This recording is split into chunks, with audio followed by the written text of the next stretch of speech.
బండ చాకిరి రేబవలు చేసిన గుండె బరువని నీ పేరు పెట్టిరి 16వ ఏట ఇక మొదలు వరుడి వేట నీ బరువు దించుకోవడమే తల్లి తండ్రి ముచ్చట పుటక నుండి చావు మధ్యన బతుకునంత అరగదీసిన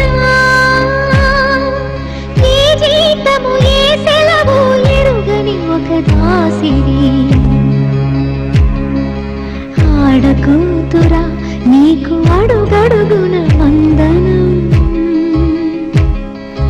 అనునిత్యం కరుగుతున్న